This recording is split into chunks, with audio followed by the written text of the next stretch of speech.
Code 1 is a term used by law enforcement for either clearing a call as incident report made or as referring to the report itself. Welcome to the Code 1 podcast, where we start with the facts usually found in the initial reports and scene of the crime, work our way out, and back in. I'm your host, Jason Zod, a professional investigator with over 19 years' experience. Join me as I talk with others who add their own valuable perspectives to a podcast where assumption is always second to deduction.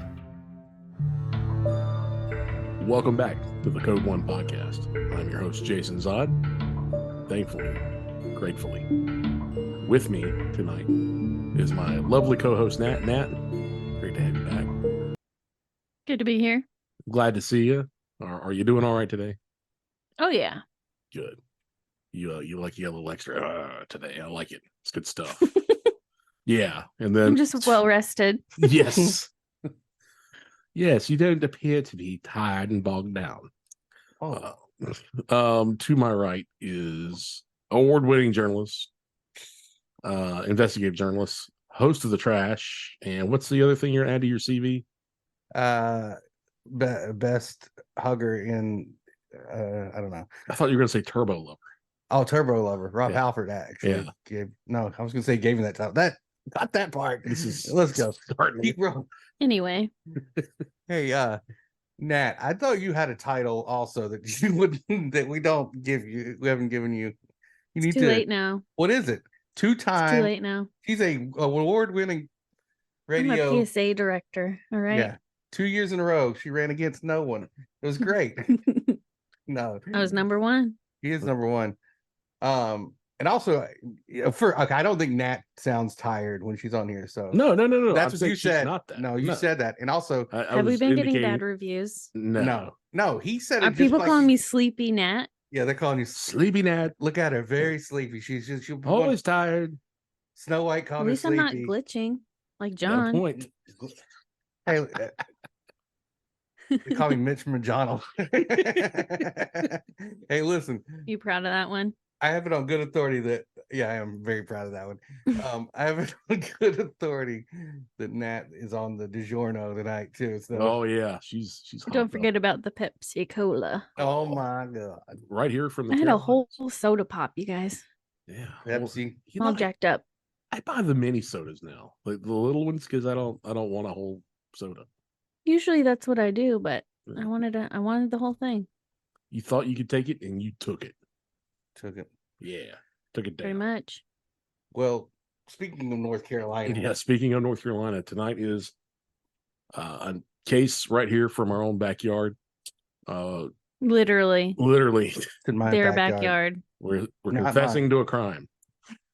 The John and I are located in central North Carolina in the Piedmont area, and not too far away is a popular military town, Fayetteville, North Carolina. It's one of the notable cities in North Carolina, not always for the best reasons, but it is notable. And tonight's case comes from the Fayetteville area, around 4 miles roughly from the city limits. And it is the curious death of Debbie Wolfe. Now, this occurred in 1985, and I'm going to throw it to John so he can give you the specifics, because he's really gone down the rabbit hole on this, and the depth of research he's done, I'm very proud of, that we've talked about so far. Extremely curious what Nat has to think about this. We've got a lot of questions. I know. Please, if you've got something to jump into, because I want to get the full gamut of this. There's a lot of elements here, and really don't want to leave anything out. Yeah, I think Nat's going to have a lot to say, certainly at different points that are going to be absolutely crucial to understanding some things, and probably some things we would never think of. So I think everybody's got their own weight to pull, and we're going to have a good time doing it tonight. And look, I'll say this too. At the end of this, I have a ton of questions that I think we can answer together, or try to answer together, or at least have your opinion about, because there's a lot of things that just don't add up, and there's maybe not a definitive answer. The math is not not working. The in math this ain't case. mathin'. Right. That's right. Not even this new math stuff is going to pull that out. So I mean, I got that from the first thing I read. I was like, yeah. huh. All right. So with that, John, can you tell us about the curious and untimely death of one Miss Debbie Wolfe? All right. Well, let's start from the beginning. Okay. Mhm. Debbie Wolfe was born June 19th, 1957. She was born in Blytheville, Arkansas. She had 3 brothers, and somewhere along the way, the family moved to England for a time and then moved to North Carolina. I can only assume that her Military? biological father was in the military, because England to North Carolina, as you said, they moved to Fayetteville. They lived As I in- recall, he did have an Army background. Well, her stepfather definitely did. For sure. His name was John Edwards. And Not the psychic. no. But Fayetteville, for people that don't know, there's a large military base formerly called Fort Bragg, a large army base. It's now called Fort Liberty. But Say Fort Bragg and almost anybody will know where you're talking about. yeah, I mean, that's the name that people know. But her mom, Jenny, she owned a bar in Fayetteville called the Pub. Fort Bragg during this time, too, I will say, or Fayetteville during this time, revolved heavily around Fort Bragg and the Army life. Now, since then, it's expanded out, and there's lots of like your chain restaurants, a lot more people there. Yeah, but This time it was really the popular nickname of Fayetteville during this time was Fayetteville. right. It was at times a rough and tumble city. A lot having to do with Just the military life and all that good stuff. Anyway, they lived in Fayetteville, I guess, most of her life. She became a nurse in 1983, and from what everybody said, she loved her job. Her coworkers talked about how responsible and dedicated and dependable she was, and how happy she was as a person. And also, as far as her coworkers knew, she had no known enemies at work. It's hard to do, I believe, because you always got to have one enemy, right? Right now, I think everybody Absolutely. thinks that way. 100%. Now I get it. My I think all enemies three at of work us don't do. know they're my enemies, though. Right. But if they ever find that list you got, they're going to figure it out. It's all in my head. You're a lot smarter than I am. So Debbie had a serious boyfriend. How serious is not really known, but some people think they may have been engaged or on their way to being engaged. It's sort of not known. And there was no known pattern, history, allegations of abuse, anything like that between her and her boyfriend. Everything was well. Sure. They got along great. Debbie herself had a great sense of humor. She was a practical joker. For her mom's birthday, she sent her a male stripper. And it's pretty scandalous in the 80s. Well, just that Christmas, December 25th, 1985, she gives her mom a gag gift of a blow-up doll. So yeah, she liked to play jokes. She was a happy, funny person. Yeah. So once again, friendly, and maybe a little too friendly for her own good. Well, we're going to Christmas 1985 when this gift is given, right? Mm-hmm. So she spends Christmas with her family. Next day, she works. She goes to work. She's 28 years old at the time. She goes to work at first shift at the VA hospital in Fayetteville. She went to lunch with a coworker that day during her shift. And around 3:30, she calls her mom, Jenny. She's asking her mom about gift ideas for her sister-in-law's birthday. 4 p.m. she clocks out, and from there it was unknown where she went. This is where it all sort of starts. The story starts because it was presumed that she went straight home, but she lived alone, so nobody really verified that. Mm-hmm. Her house was about a 15 to 20 minute drive from the hospital, and about 4 miles outside of the Fayetteville city limits. It was a rustic cabin surrounded by pine trees, and there were no close neighbors. But that doesn't, I don't know exactly how big her property was. But she had nobody near her. So there The was, property was somewhat sizable. but either way, there was nobody near her that, There's nobody around to right. This say, is, "Oh yeah, I saw her car." I could hear, at you can whatever. hear anything Mhm. going on Yeah. in her house. She was isolated. Notably, it was about 25 degrees that day. Mm. It was pretty cold for here. Well, Usually, pretty standard actually. usually in January it starts getting a bit colder here, but that's not out of the realm of normalcy. Right. Next day, she's scheduled to be for the next first shift at work at the hospital, but she doesn't show up. Now, from what everyone said about her, she didn't miss work.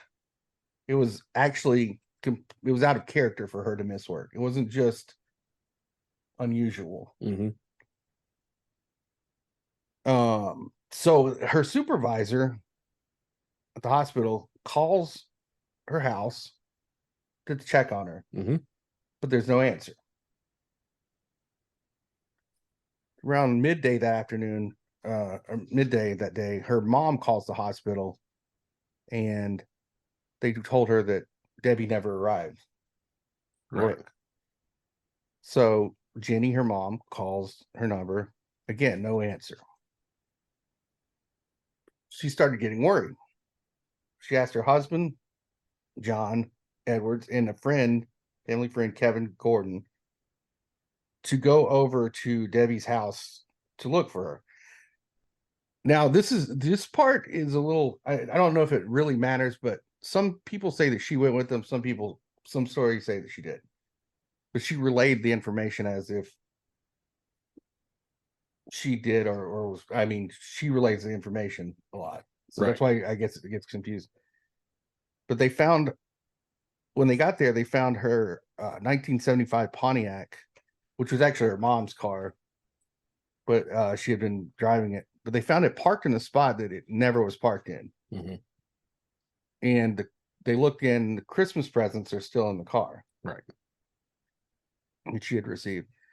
The driver's seat was pushed all the way back. Mm-hmm. Now, Debbie's 5'3". Yeah. She doesn't weigh much of nothing. And, well, it's more about height at this point. Mm-hmm.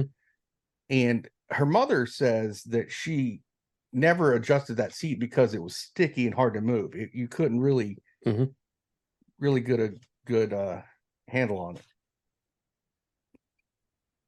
Her dogs, Mason and Morgan, were found roaming outside. Right. Which is not unusual because they were outside dogs. Right. Now their food bowls were empty, correct? Mm-hmm. Yes.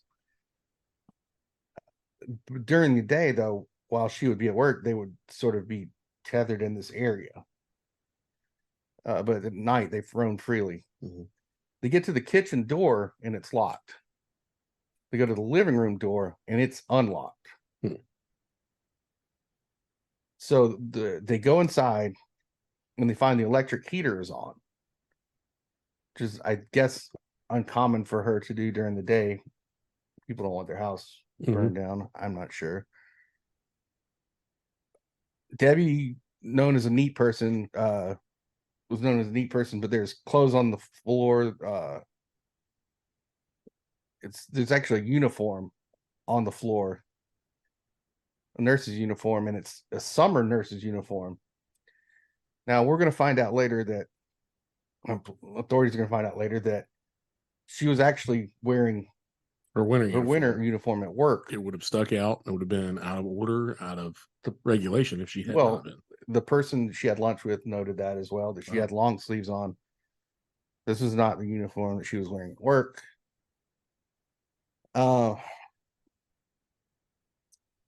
And that uniform, however, was never found at her home. That winter uniform that she was wearing. The last thing she was seen in, for sure.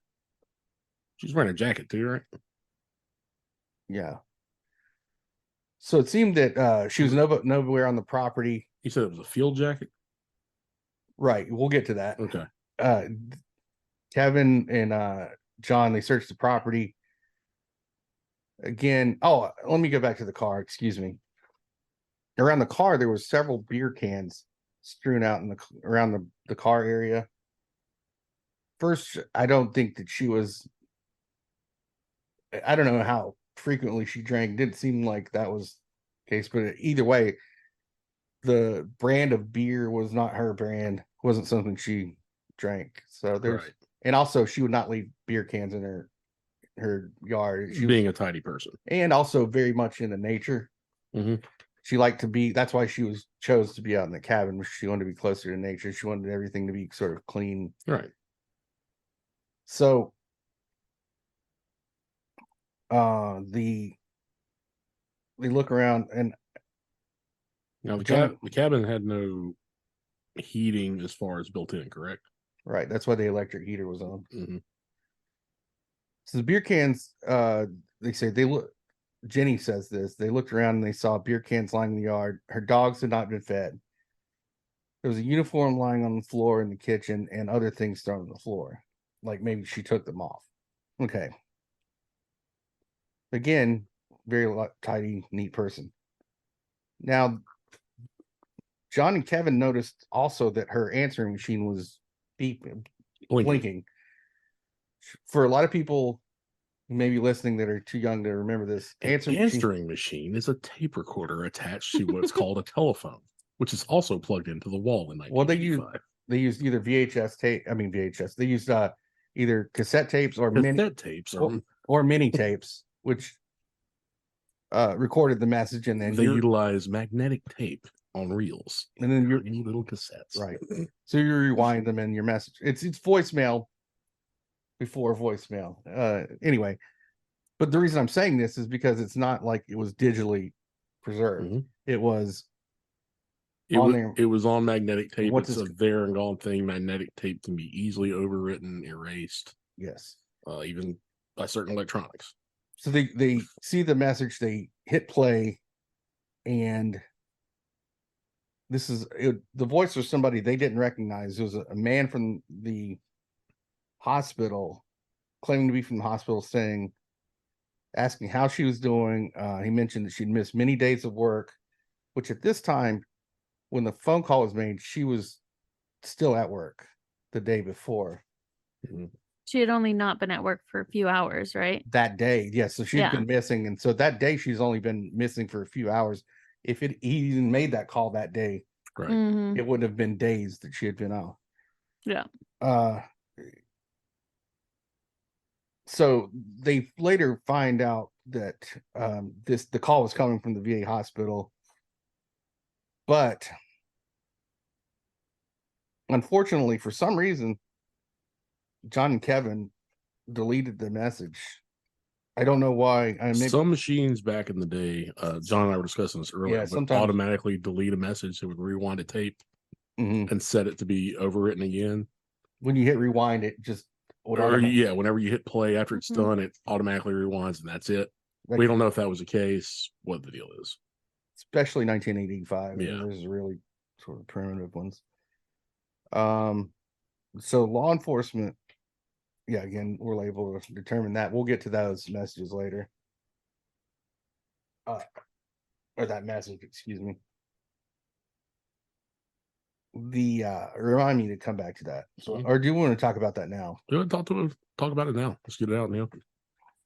Okay, so part of Debbie's job at the hospital was to coordinate volunteers, and one of these volunteers was had mental issues, I would say. Yes. He left messages on her answering machine. So he would say, or he would tell her that he knew where she lived. He was going to come by and visit. He had her phone number. He apparently he did, and had left messages on her home machine. Right. He was questioned, and they found that he had an alibi during the period where she was missing. So he was cleared by them, by the police. Yes. And then he did what? Then he left the state a few days Promptly later. moved out of the state days later. There's another man. Again, these names aren't given because they were cleared. They were just questioned. But another man who was another volunteer. This is the one that they determined called her. Mm-hmm. He was seeking a romantic relationship with her. Yes. And she made it clear that she's not interested in him. She has a boyfriend. But she also said, we can be friends, trying to be nice. He also was questioned by the police, but they didn't find any evidence against him. But he also refused to take a polygraph test, which, again, that I don't know if I would ever take a polygraph test. But in 1985, the polygraph was called the lie detector. Yeah, it was a boogeyman. Like, the police firmly believed it, and thank God they never became admissible in court.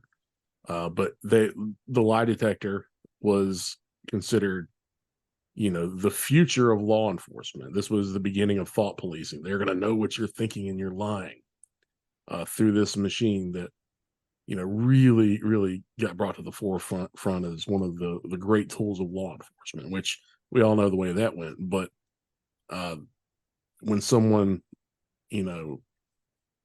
refused the polygraph, then, it really pricked up ears. Was like, hey, you know what? He knows that we're gonna know.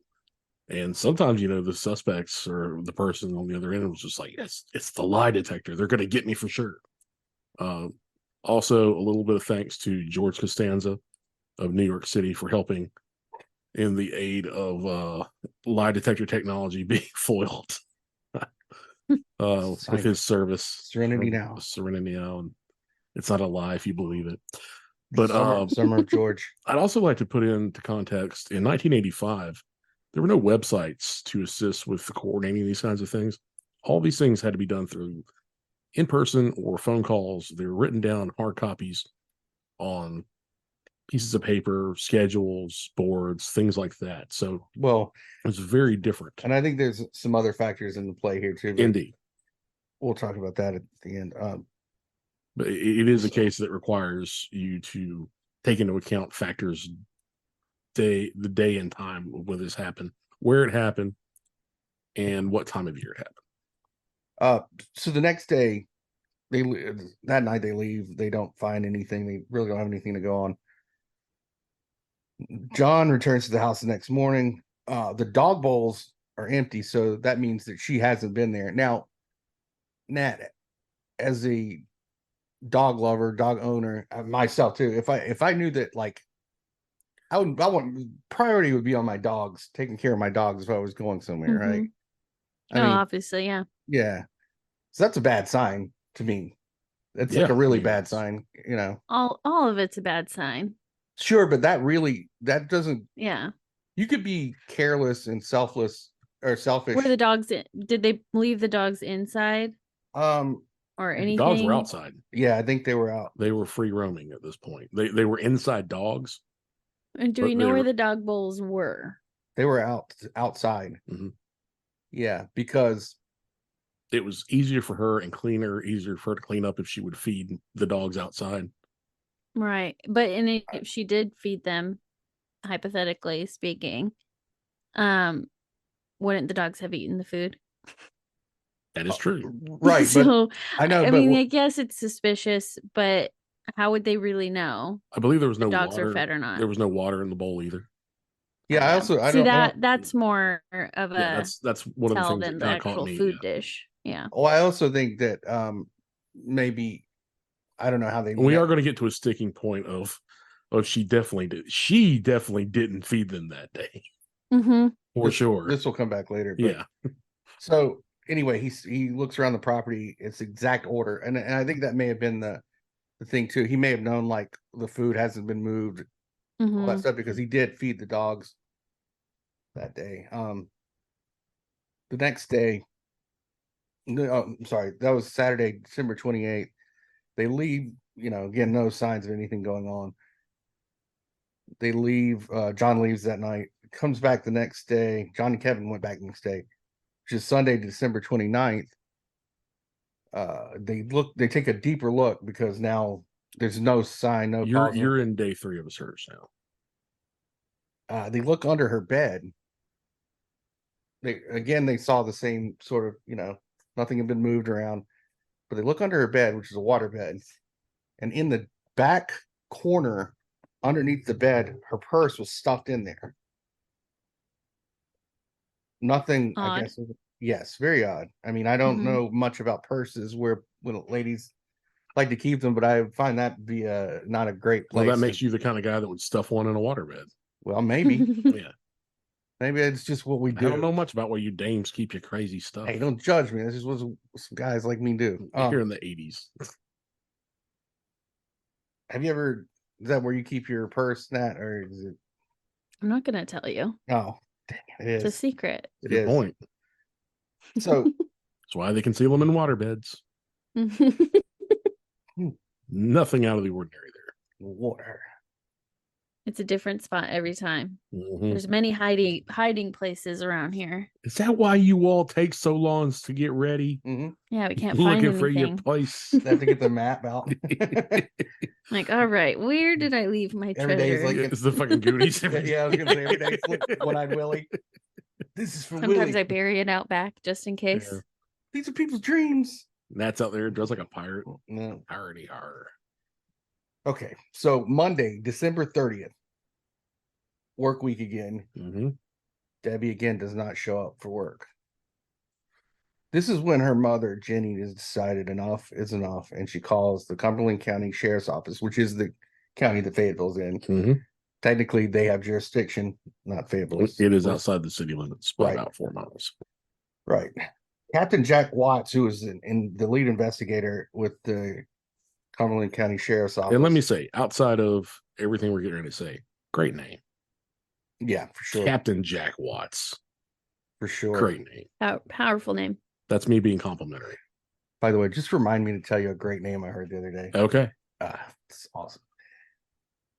Is it in with Mehoff? No. That was my online handle. Mhm. So again, she doesn't show up. Captain Jack Watts comes out, takes a report Arr. and and gets a photo of Debbie. And that was all he sort of did the first day. But Jenny wasn't really satisfied with that. So she gets a group of people. She's a mom. She knows something's wrong.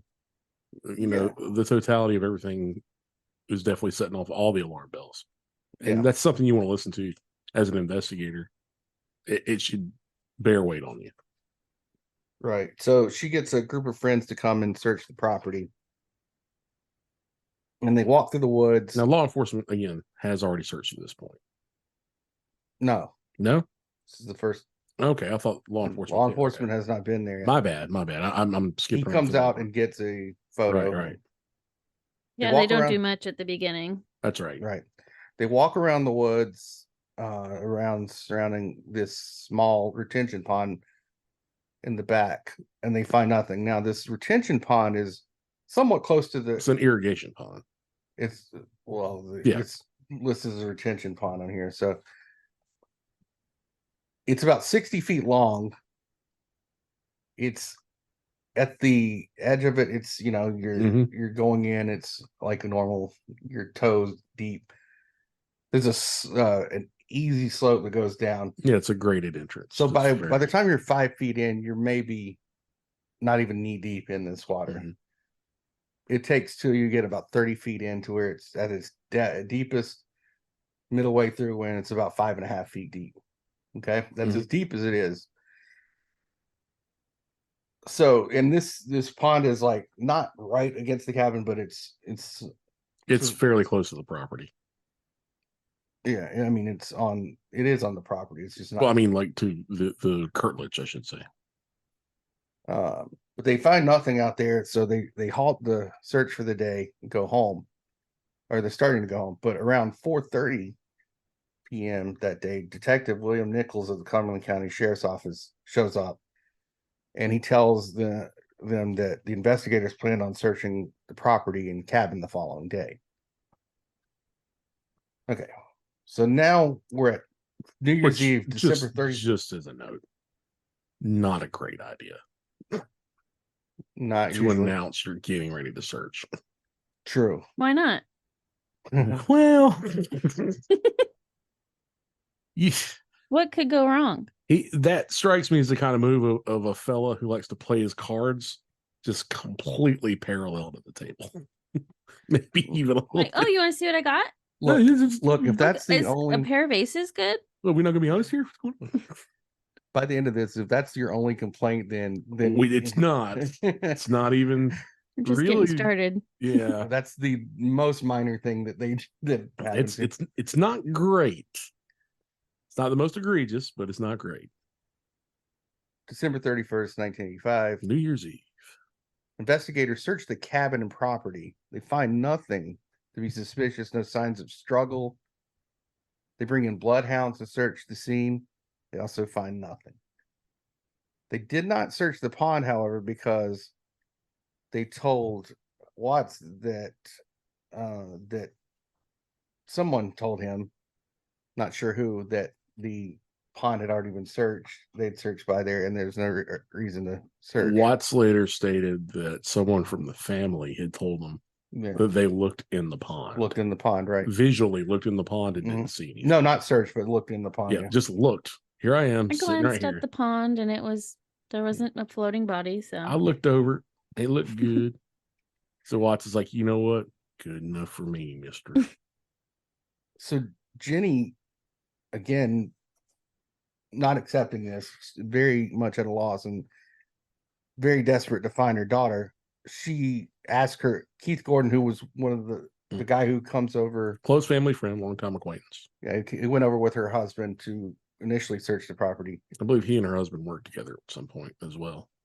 Don't know that, but she asked him to help. So he calls in a friend of his whose name is Sergeant Gordon Childress. He was an Army paratrooper stationed at Fort Bragg, and he was also a scuba diver. So the next day, they head out to the property. They get there around noon, and they search around the property and the cabin first, just in case something shows up. You know, don't want to dive in if you don't have to, right? And not to get too And this is too in the weeds, but Army paratroopers, especially then, were also schooled in military dive training as part of their basic paratrooper training. Well, They were skilled at water landings. It paratroopers. didn't matter. So those guys, you know, all terrain landings, including scuba, you know, SCBA devices, things like that. That was very common. This is someone who would have been very familiar with diving, search and rescue stuff. All this would have been a part of his military training in, you know, addition to whatever he had gone and accrued by himself. Now, I actually have seen this in person. Part of the training, and I think it's for all paratroopers, is one of the things they do is go over one of the beaches, and they get in a helicopter, they fly, I don't know what the height is, but they actually have to jump out without a parachute into the water and swim to shore with their full gear on. So this is a person who's probably used to doing some yeah, he's adept at aquatic maneuvers, search and rescue, all that good stuff. Right. So they search around the property. Around 3 p.m., Childress puts on his gear, starts searching in the water. May I comment as to why he did 3 p.m.? Sure. On a New Year's Eve, North Carolina, when it's that cold, you have elements of the pond that are icing up, or at least around the edges. 3 p.m. is going to be the warmest that water is going to be during the day. It's going to be the warmest the air temperature is going to be during that day. It's basically the apex of the best time he could get in there. And it's also going to be the best for pond clarity as well, because you've had enough thaw. It's going to be as thawed as it's going to be. So every element's going to be at its prime for an underwater search in that condition for that area at 3 p.m. So good on Childers for, you know, using his noodle. Well, as you said, there's ice around the edges. And I reiterate that at the deepest, this is 5.5 feet. The pond, again, fairly close to the cabin. So Kevin, according to Kevin, he says Gordon Childress, was in the water approximately 2 minutes when he called out to me and told me that he had found what looked like a set of footprints and a drag mark. Okay. Mm-hmm. Wasn't it 2 sets of footprints? Well, that's what he finds Mm. shortly after that. Actually, there were Mm. 2 sets of footprints pressed in thick mud along with drag marks. He goes back under the water, and it wasn't long before he comes up and finds that there's a body fully clothed. He says there's a body fully clothed about 30 feet from the shoreline. You could see the feet sticking out head first in what appeared to be a barrel. And he was quoted saying it was inside of what looked like a burn barrel. That's a rusty 55-gallon oil type thing with holes in it. Right? Mm-hmm. Very This- distinctive Very, find. yeah, very. Like The a barrel is a description- barrel. A barrel is a barrel. We all know Yeah. what that looks like, and we can all Mhm. visualize what a one with a holes in it looks like. So this barrel, keep this barrel in mind, because this barrel is the most important thing in this case. It is very much the most important thing. You could say almost the entire case is contained in it. So Childress, he doesn't touch anything. He gets out of the water. Around 3:30, the Cumberland County Sheriff's Office comes. They'd call them. They show up, and they're going to pull the body out of the water. Now, Childress assists with the recovery with the 2 other officers, dive officers, and they bring the body to the bank. As they bring the body to the bank, they quickly determine that the body they have found is Debbie Wolfe. She was fully clothed. She had white men's Nike shoes on, ankle socks, red knee socks, a black Steelers shirt, brown checkered shirt, brown corduroy pants, blue underwear, and a new Army regulation field jacket. This is according to the Fayetteville Observer. Man, what was the size of that jacket? Well, hold on. Rigor mortis had also set in. The jacket was men's small, right? Mm-hmm. So that jacket, no one in her family, including her boyfriend, had ever recalled her. Oh, no, I'm sorry. This is a Steelers shirt. Nobody recalled her wearing a Steelers shirt. She wasn't a fan of the Steelers. She's from Arkansas. She's in North Carolina. Not a lot of Steelers fans. It could happen. It just doesn't seem likely. But the brown corduroy pants were very long. There was someone who would be around 6 feet tall would wear these pants. The bra was, now this is a question for you, Nat, too. Yeah, So she apparently was a B cup, and this was a D bra. And her Very mother said weird. it was 3 cups too large. Right, but so how cumbersome would that be to wear around for the day? Like, I'm not, but that would seems like it would be very ask awkward. the straight up question: how do boobs work? No, so it'd be like putting extra air in your shirt for no reason. Right. So there'd be no reason, no good reason to have there's that. no reason. Okay. I'm just curious. Unless she was stuffing her bra, which obviously not, if everyone's like, no, she had small boobs. And she's stuffing her, what would be the purpose with this outfit? It doesn't What's the purpose of wearing a bra? What's the purpose of the whole outfit whole is thing? insane. Yeah. Now the Nike tennis shoes Is the point. or men's shoes, but the police have verified that those were her shoes. She had worn those. I think they were it was a comfort thing. Her mother contends that they're too large for her. Well, that they found that they were her shoes. Her coworkers Just mentioning it. Well, I'm just telling you, this is what happened. So they I'm just not very hot on the police verification in this case. What size of men's shoes? They were a 6 men's shoe. Yeah. And that translates to what size for a woman? I don't know. I see that. I have no idea, but. And she's 5'3". But apparently the width of the shoe was what she was after. because she needed I a get wider. that. I got yeah. wide feet. Yeah. So, like I said, I just don't trust the police. well, she's a nurse, so she's going to be on her feet all day. I could see that. That's not even really the big sticking point here. The shoes are the least of the.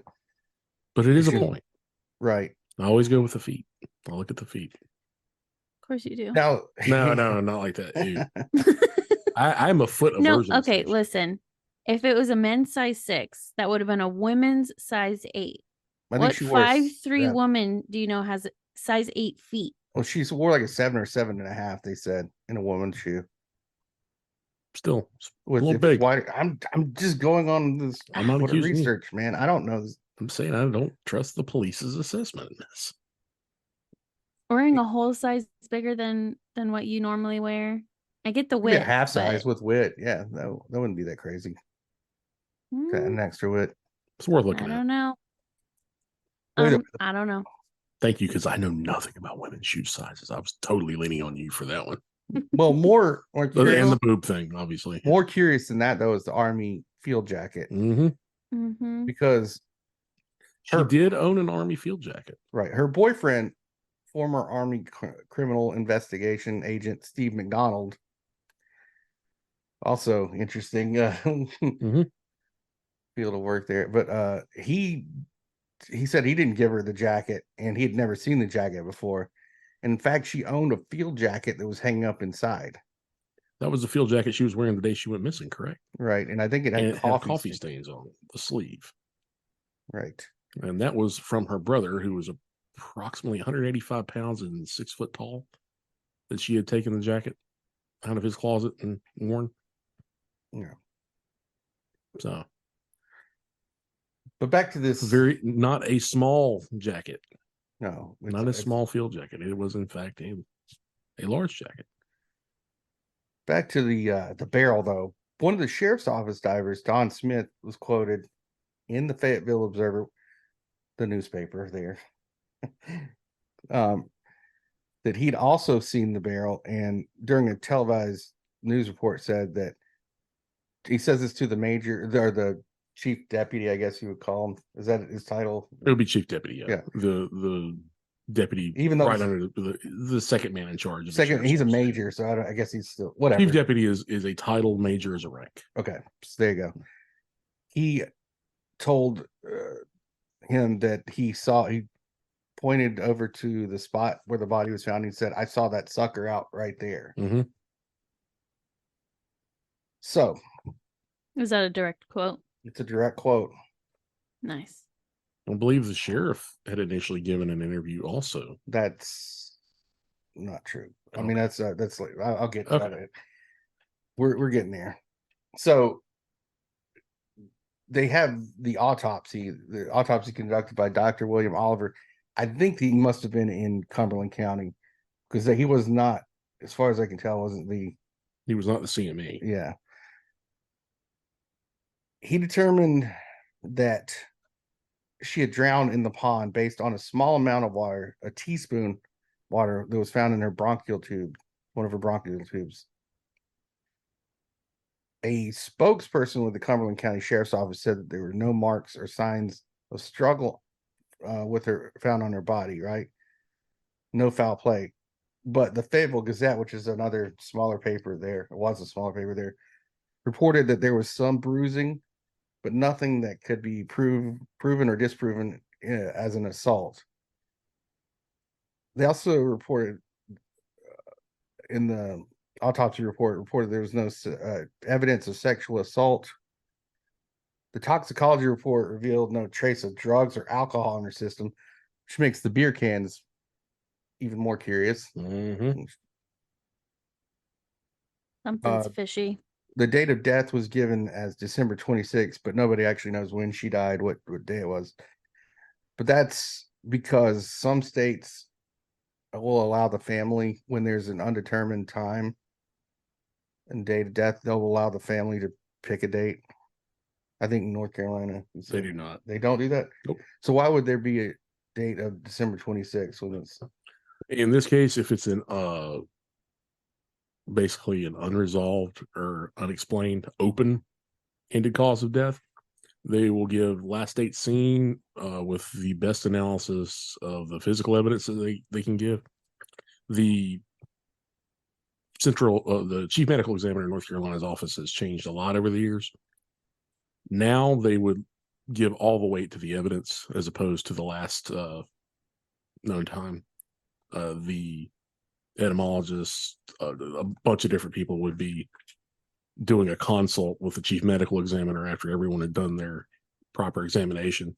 You've got phlebotomists, all these people who are certified pathologists in their own field.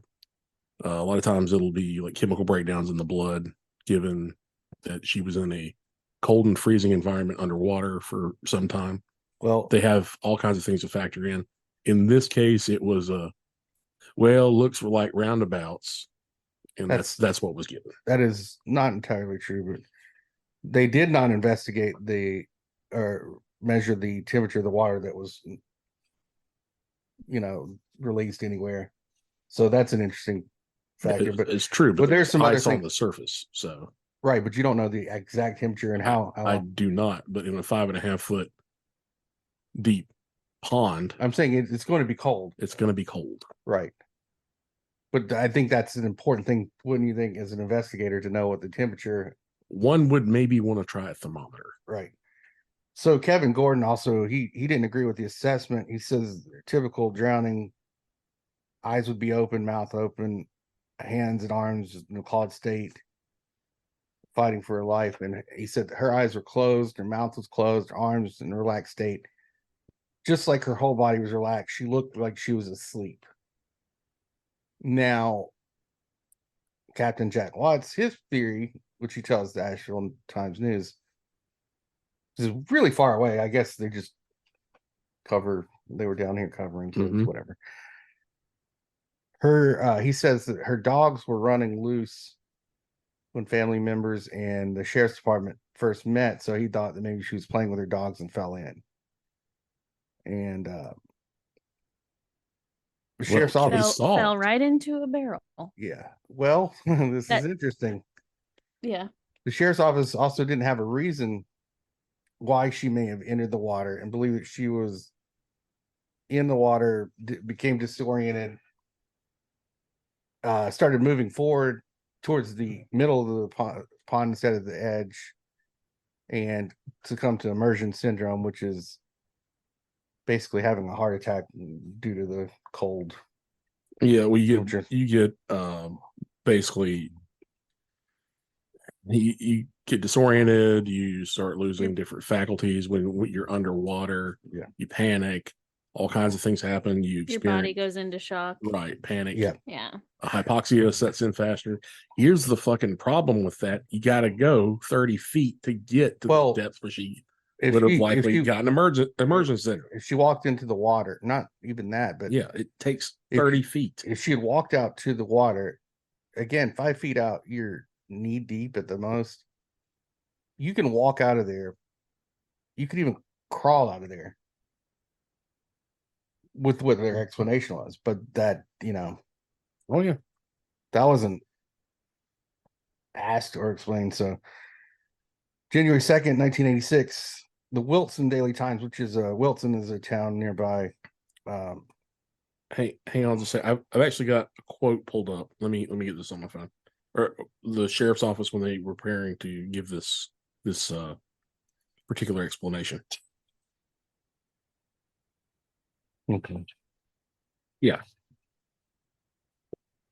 Sorry, I never get to play Benny Hill music, so I got that one in there. So the next day, the January 2nd, Cumberland County authorities, this is from the Wilson Daily Times. Cumberland County authorities are waiting for the autopsy reports on a 28-year-old Deborah Wolfe, whose body was found in a barrel in a pond near her cabin on New Year's Day. Harold Little that day who's a spokesman for the Cumberland County Sheriff's Office, quoted as saying, "I'm reasonably positive this will be investigated as a murder, but we are awaiting the results of the autopsy." And he also added that there was no indication of how she died. He said the woman's body was found in a fully submerged barrel. However, He refused to comment on the reports that the footprints had been leading to the water. Now, deputies were sent that day to come to the pond and retrieve the barrel from the water. The They day left- after they found it. No, listen to that again. Mhm. They were sent there to retrieve the barrel from the water. Mm-hmm. Okay. In order to find the barrel, they bring equipment in to drain the pond. Okay. They want to drain it to about 2 to 3 feet. But they didn't find a barrel. Mm-hmm. Now, Major Charles Smith of the Cumberland County Sheriff's Office tells the media that there was no barrel in the pond, and the sheriff's divers never saw a barrel when they went in to retrieve the body. Mm-hmm. Jenny, her mom, says that there was a barrel on the property that she kept firewood in and used as target practice as well. They fired guns at. Sounds like a 55-gallon barrel that one would find with holes in it, just like described by the diver and the sheriff's office staff. But they also sent people to retrieve this barrel. So if there was no barrel, why are you sending people to get the barrel? Captain Jack Watts denies that there ever was a barrel as well. He says, in my opinion, and opinions of some of the investigators, would appear to be a barrel, the sum of the divers could have been Debbie's jacket, which may have ballooned out as she was lying at an angle in the bottom of the pond. Pond's good for you. After the media, after January 2nd, Harold Little, spokesman, tells Asheville Citizen Times that he asked Childress to show him the footprints. He said Childress could not find them. And then he said at the bottom of the pond, there was no silt or mud, but rather moss. The footprints would not make an impression. That's never been verified either. Don't know. Could be true, could not be true. Sometime in January after Debbie died, her friend... I would like to remind people, for the purposes of credibility, Mhm. that the person who initially found the body, which would have been in its most undisturbed state before other people got in there, described 2 sets of footprints. This person was an expert diver. This person was an expert in retrieval. Doesn't mean they're right. This person also described a barrel having holes in it. Sure. I'm saying, for the weight of credibility, I'm being objective here. I'm gonna go with the person who initially found the body. But there's no way and then all the other people who said there was there's no way for you or I to prove that right now. I'm not here to prove anything. I'm saying I am. I'll prove it. It does. I'm that going could be- off a chain of deduction. I'm hearing there are 2 stories right there. We have no way to prove either one of them right now. It does, but keep those in mind for the totality of the story. So after Debbie died, her friend went to her house to feed the dogs regularly, I guess. This person was searching around or walking around the property, and they were on the opposite side of the pond from the house, from the cabin side. And they find one of her wool caps in the mud, and which calls into question, why is this not found during this thorough search the officers were doing? Not that it was planted or anything like that, but it just, there's a question about how much effort was put in searching. This is one of the most interesting parts of this as well. So she was found January 1st, right? 1986. January 5th, 1986, the Cumberland County Sheriff himself, Otis Jones, requested the help of the SBI. That's the State Bureau of Investigation in North Carolina. It's basically our version of state police. He asked specifically for the SBI to look into his department's handling of the Debbie Wolfe investigation. 4 days after. Yeah. SBI agent Marshall Evans had the assignment. He was brought in. He interviewed detectives, family members, other people involved in the case. He visited the crime scene multiple times and eventually tells the Fayetteville Observer that he was unable to determine what happened to Debbie, but does not believe that she was murdered. 1988. We're going to skip ahead now. Mm-hmm. An article in the Fayetteville Observer says that the death certificate was filed on February 24th, 1986. I don't know why that would take so long to file that. The undetermined cause of death Well, can hold those up.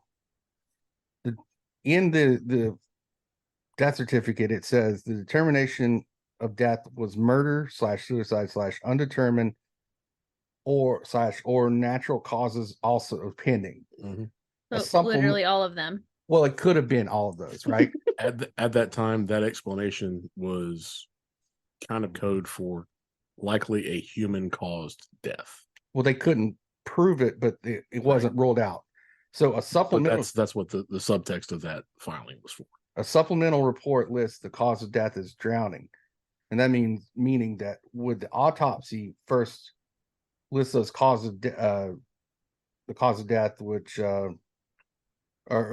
sorry, the autopsy was first conducted. The results were pending for the murder, suicide, undetermined natural causes. It was later changed to drowning, but the drowning was listed as undetermined as well, not accidental.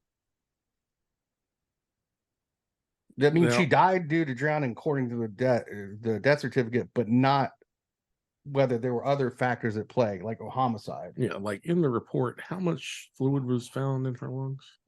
Not in her lungs that I know of. There was a teaspoon Just found in in there. Yeah, just in one of her bronchial tubes, right? Mm-hmm. Right. Which if you drown, you think you'd have more water than that. You do. Well, it's interesting And too. you'd think they'd be in your lungs. Here's a little fun fact. Can I finish this real quick? Please do. Now, the sheriff's office themselves ruled the death accidental death by drowning, which conflicts the ruling of the death certificate. And also the facts. Just saying. I will add this too. I don't know what it means, but the condition of her body, they gave her an open casket, so being in the water that long usually causes the body to bloat and contort and things. And not necessarily. Well, I'm just saying that it's an interesting point, I think. But anyway, go ahead.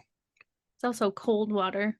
Mm-hmm. It is cold water, but I think still when the gases build up and everything. Okay, that'll come into a question later. I've started to go into something else. Go ahead. No, you know what? Let's just go past it. We'll come to it when it comes to your questions. I'll just take it then. All right. We're almost at the end. Sorry.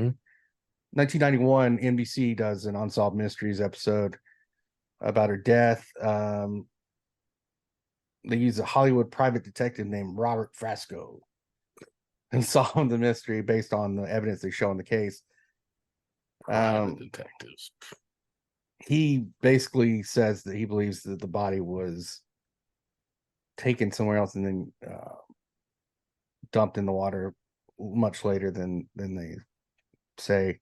Jesus. Because the body was clean, which again, that's another way to go, Fresco. Logically, that makes no sense because the divers were in there. She was obviously in there longer than the divers were. Stick the photograph in the secret gate. And the divers come out dirty. She comes out clean. What is that? That still doesn't mean anything. We'll go into that in your questions. Well, it doesn't. As for the water, as in a barrel, she's not gonna get terribly dirty. Okay, but she's not in there stirring shit up. It's not me. No. I'm not. The mystery barrel. He deduced that it was that the killer probably abducted her from her home to murder her. Then he said it made it look like an accidental drowning. Returned to the pond, placed her in the barrel, and he surmised that it had incriminating information such as fingerprints. That's why they're striking out everywhere. That actually makes sense. Why you'd want to remove the barrel, not the. Well, we have more problems than the barrel for the killer. Okay. Well, 1991 to the present time, her family. This did go unsolved. It's unsolved to this day. Oh no, it's solved. Okay. no one has been charged with the murder or death of Debbie Wolfe. And the official position of the sheriff's office. I'm getting that, yeah. So her family believed that she was murdered, and they believed that the sheriff's office was inept and possibly corrupt. They challenged autopsy reports. Jenny says that the drag marks she confirmed the drag marks. Of course, they never mentioned them. Her boyfriend, again, never seen the suspicious by the family police or anything. They don't really mention why or why not he wasn't, but I don't, he may have had an alibi. Who knows?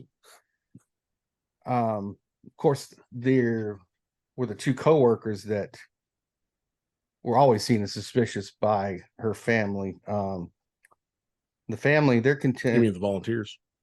Well, yeah, sorry. Yeah. I say coworkers, but they're the volunteers. Our family believes that Debbie was taken from the property, held captive for a few days, killed by smothering, which is interesting because it wouldn't leave any sort of like a pillow. Oh, there's more to support that. And then placed in the barrel, dragged back, and it was taken overnight. So really, that's it. I mean, there's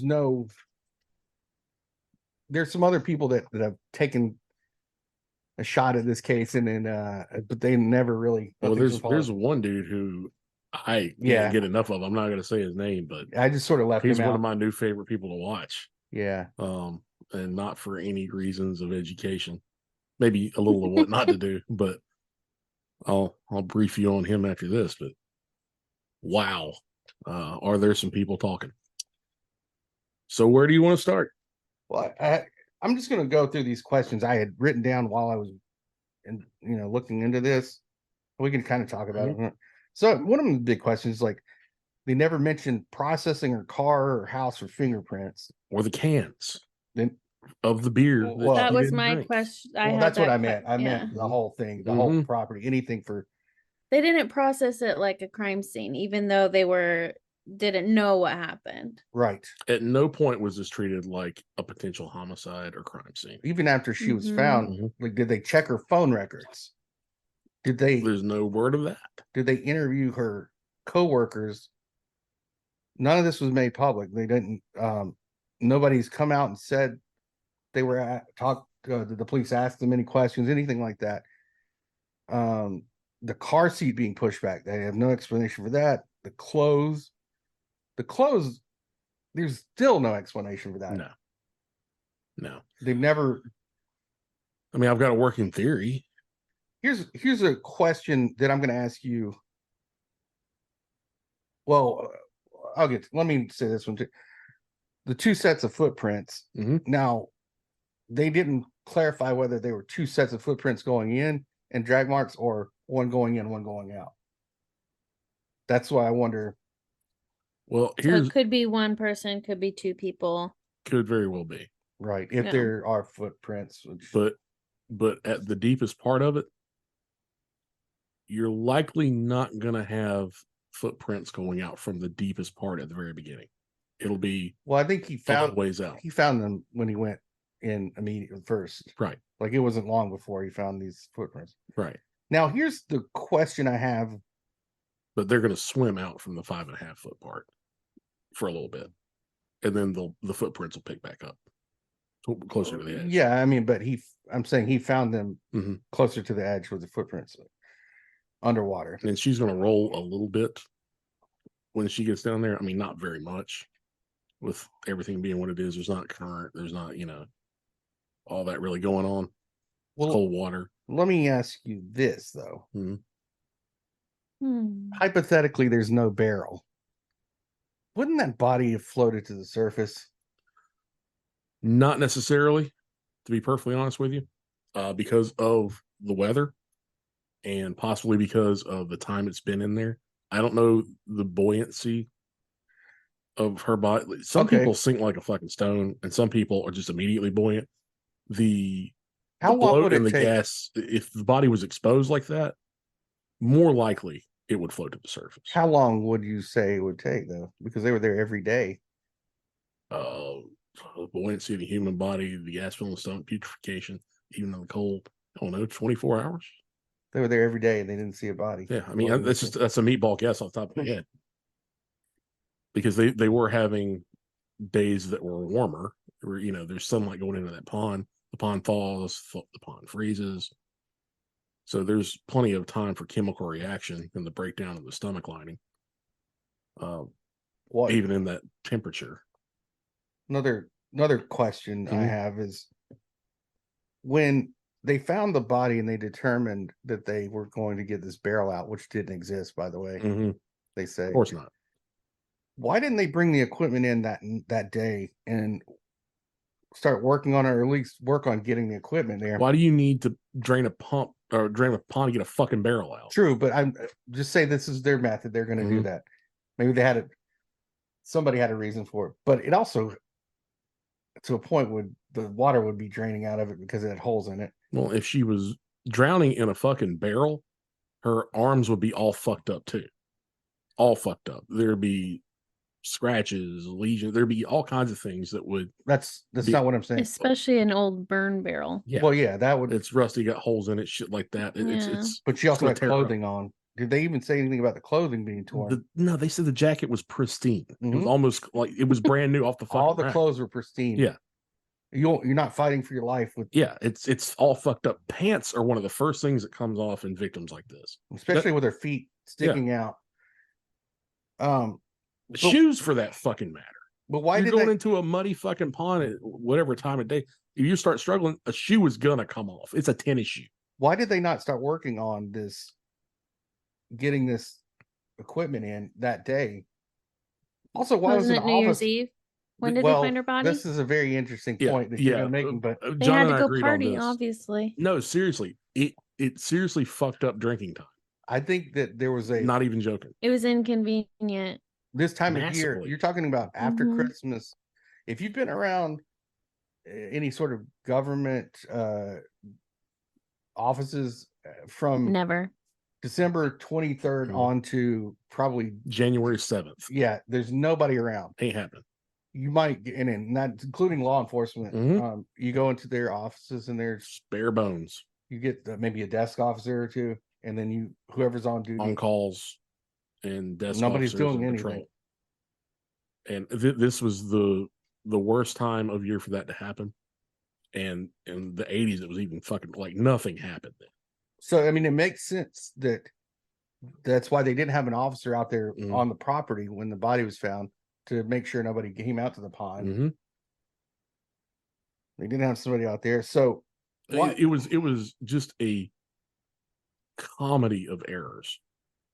I mean, it's so bad, it's almost funny. Now, if the barrel, there's a barrel. This mean to you guys? Does this mean? Which, by the mother did find the imprint of the barrel in the ground and had a picture of it for years. Yeah, she circulated. If there's a my barrel, question about that is, wouldn't there be like drag marks or movement marks? A 55-gallon proof. Well, I mean, it's an open-ended 55-gallon drum. Someone of sufficient size can carry that.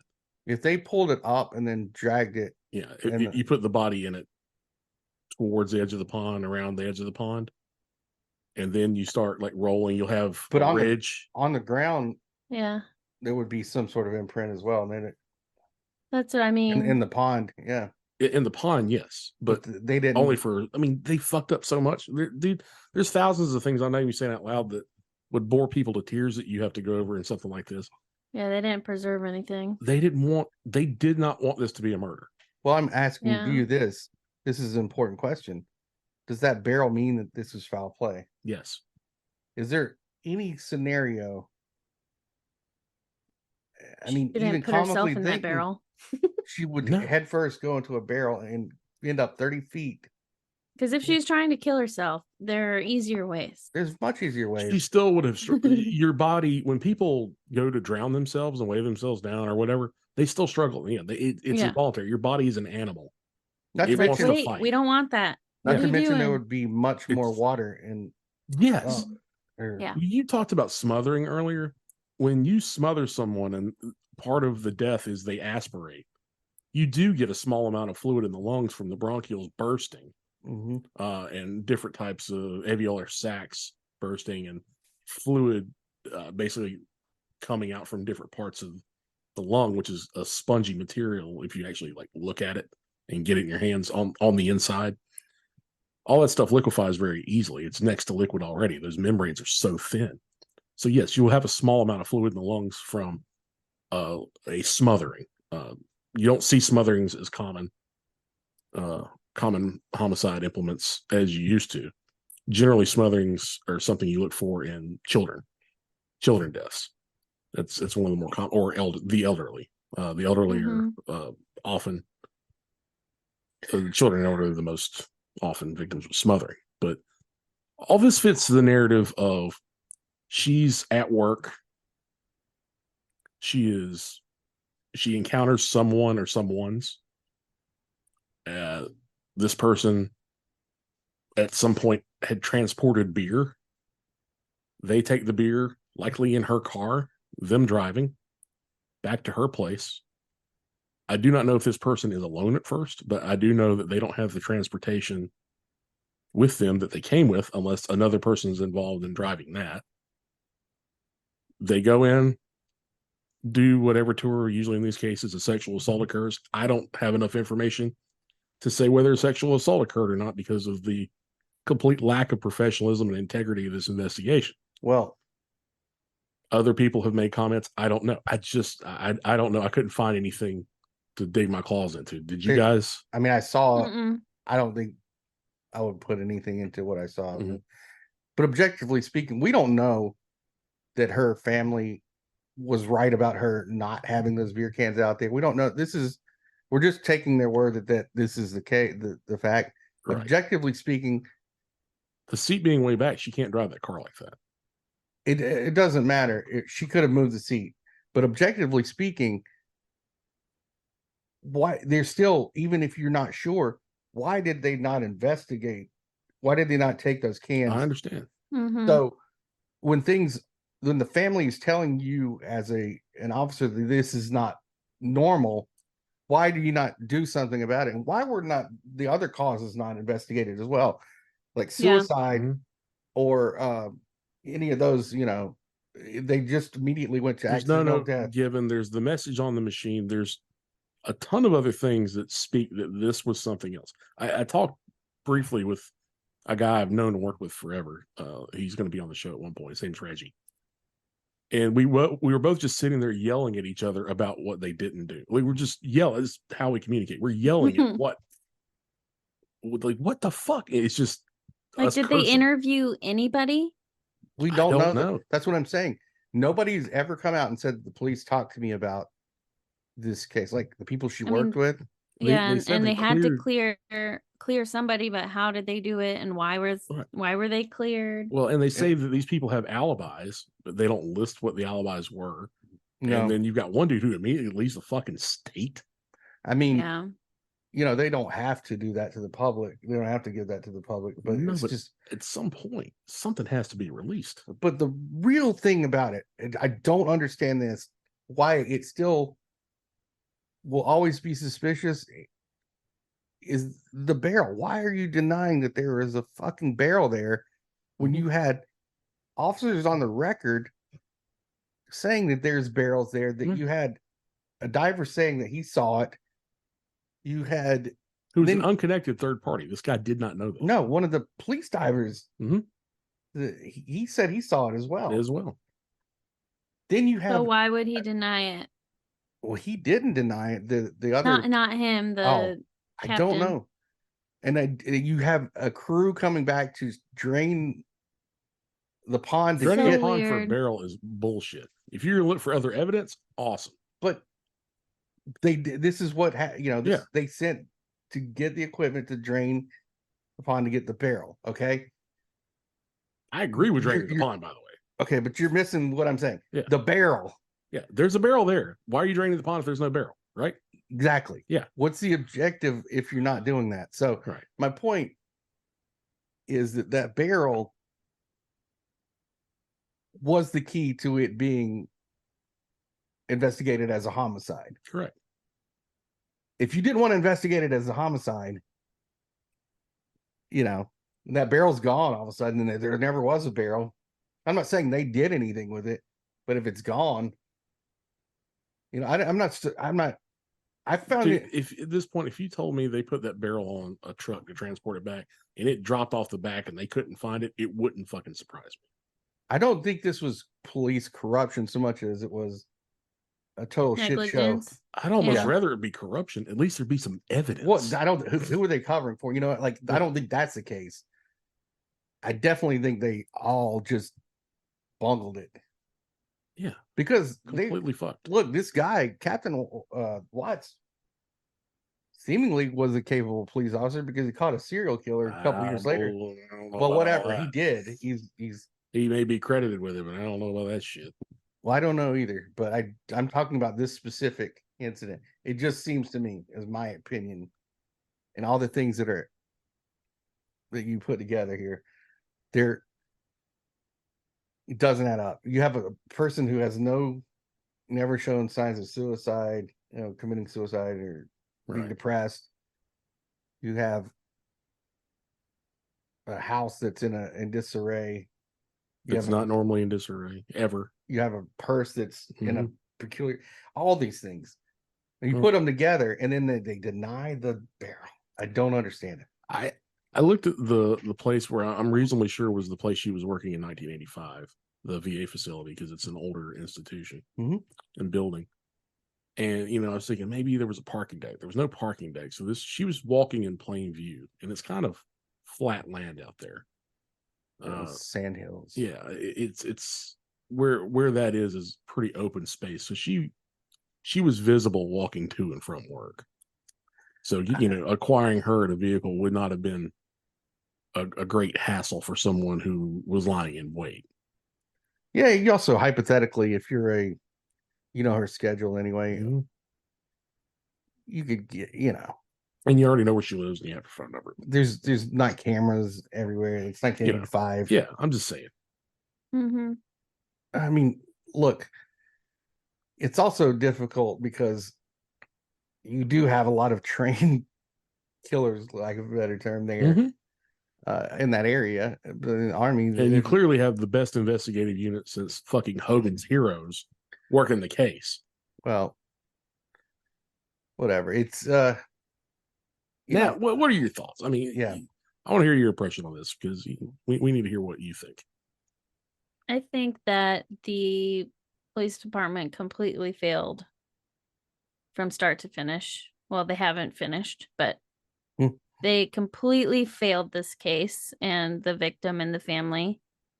And I say victim because obviously she didn't kill herself. I don't think there should even be a question of that.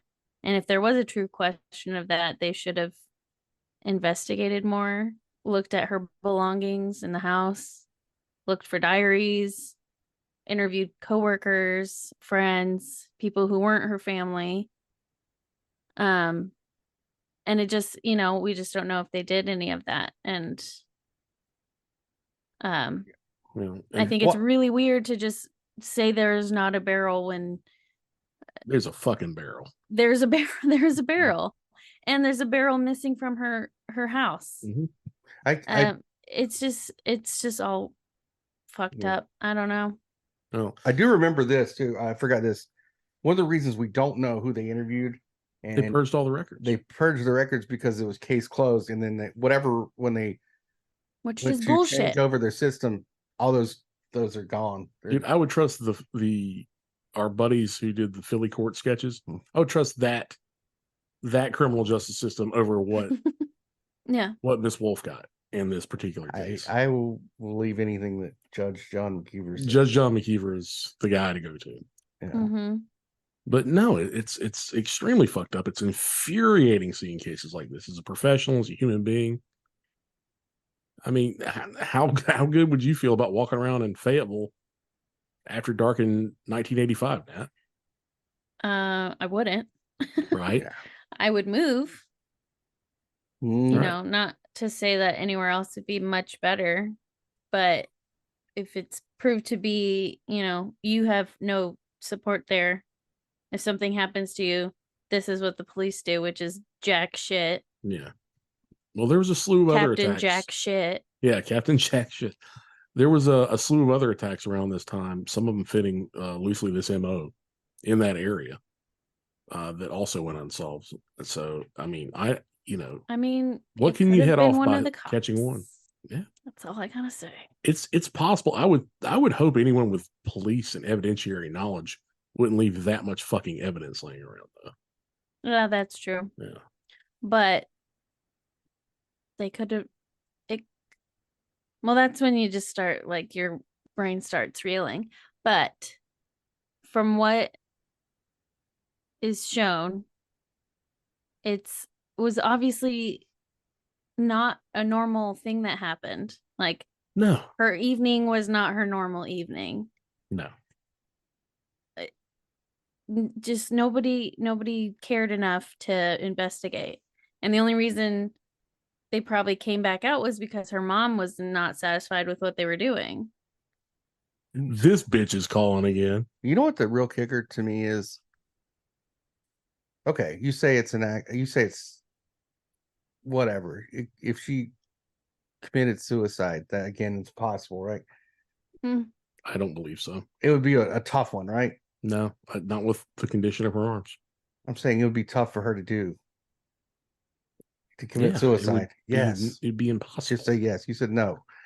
So what I'm saying is, just that day, the day before, she's talking to her mom about gifts for her sister-in-law and planning these things that were, you know, in the future. She had looked past that day. Yeah. And the day, you know, so it wasn't she would have made plans for her animals more than likely. I've seen people do that who she was I mean, talking to her coworkers and having lunch with them. All these things don't point to a person that's, you know, going to you know, there's a future there. They have a future, and causality. I just don't think it was accidental. That barrel. No, it wasn't. You don't accidentally end up in a barrel in a pond. Face down. Like but you just don't. Maybe if okay, hypothetically, if you did it at the edge of where the pond is at the edge and you fall in that way, okay? Okay, you can get out then still. And even you can't be 30 feet. Yeah. How do you get 30 feet into the pond face down in a barrel? With no water in your lungs. And you have to walk out with a barrel on your body. It's physically impossible for that set of circumstances to occur without it being foul play. And it's not like the barrel was sinking immediately either, because there's holes in it. There's water still coming out of it. You know what I mean? That barrel sinks pretty quick.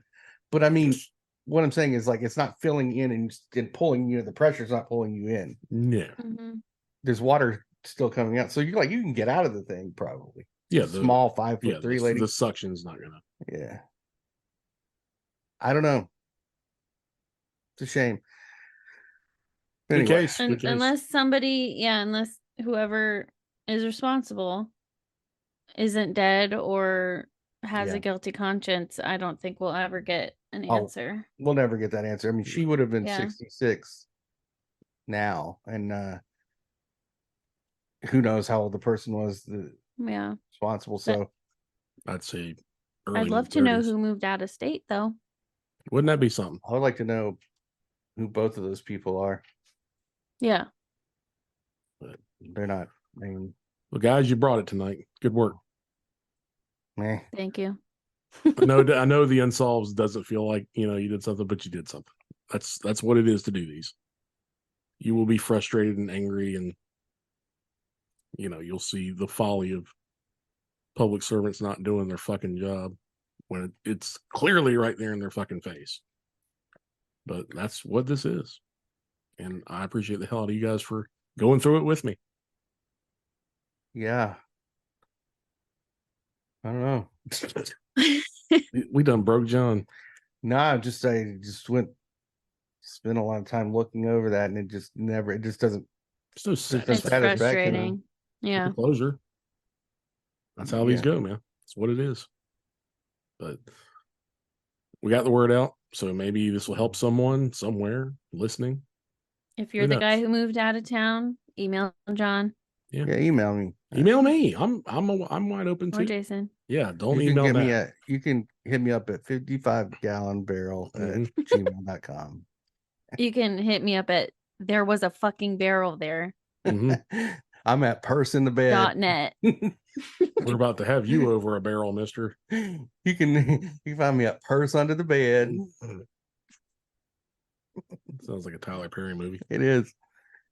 You can find me at beer cans in the driveway. Jesus, that's actually true. Yeah, you can find me there. I'm literally there. Pile of beer cans in drive. Traveled back in time, went to 1985, and just got hooked up. Well, yeah, I imagine they were the old beer pop top. The tab, yeah. Mm-hmm. Probably like Falstaff or something like that.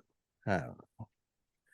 Well, anyways, folks, thanks for hanging with us. Thanks for tuning in and listening, and hopefully we'll hear from you, interact with us. And Nat, you want to sign it off? For the love of God, close your goddamn blinds. Yeah. Lock your doors and windows. Put your burn barrels in a locked shed. Stay away from Donkey Kong. There you go. Good job. And don't be afraid.